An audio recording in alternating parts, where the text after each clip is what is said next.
بسم اللہ الرحمن الرحیم اللہم صلی علی سیدنا و مولانا محمد معدن الجود والکرم منبع العلم والحلم والحکم وبارک وسلم۔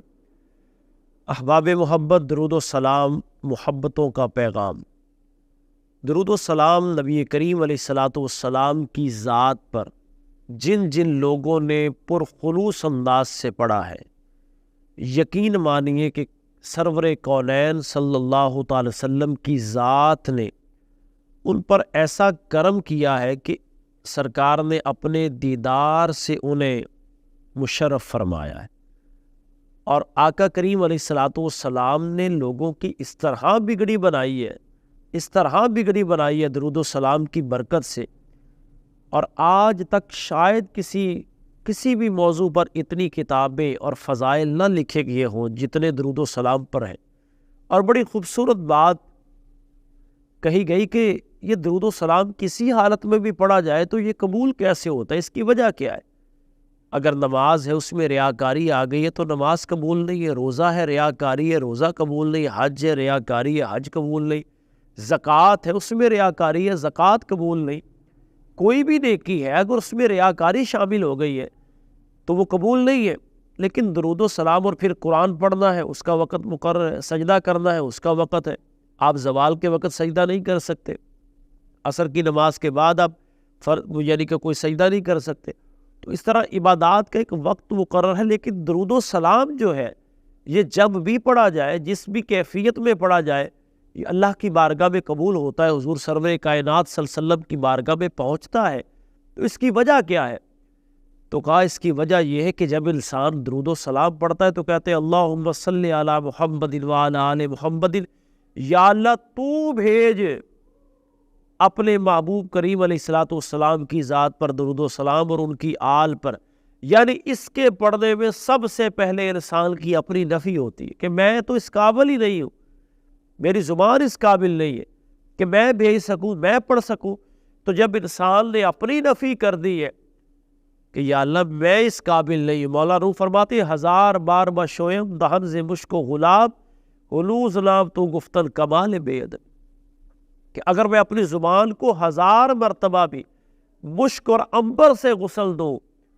تو پھر بھی محبوبہ یہ اس قابل نہیں ہے کہ تیرا نام میری زبان پہ آ سکے۔ یہ تو تیرا کرم ہے کہ تو نے مجھ جیسے گناہ گاروں کو اس قابل سمجھا ہے کہ ہمارا درود و سلام قبول کیا جاتا ہے۔ تو درود و سلام کے قبول ہونے کی ایک بہت بڑی بات یہ ہے کہ انسان اپنی نفی کرتا ہے، اور یاد رکھیے جتنا مزہ اپنی نفی کرنے میں ہے، کام تو یہ مشکل ہے، کام مشکل ہے یہ، کیونکہ ساری زندگی تو انسان اسی میں لگا رہتا ہے کہ میں یہ بن گیا ہوں، میں یہ بن جاؤں گا، میں یہ کر دوں گا، میں نے یہ کہہ دیا ہے، میں نے یہ کر دیا ہے، میں نہ ہوتا تو یہ ہوتا۔ لیکن فرمایا جب تم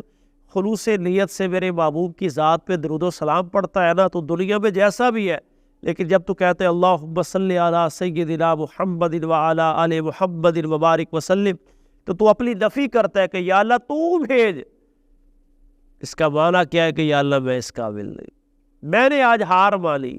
میری زبان اس قابل نہیں ہے، میں کہاں سے الفاظ وہ لاؤں جو محبوب کائنات صلی اللہ علیہ وسلم کی بارگاہ میں بولنے کے قابل ہو۔ تو اللہ کو یہ ادا اتنی محبوب لگتی ہے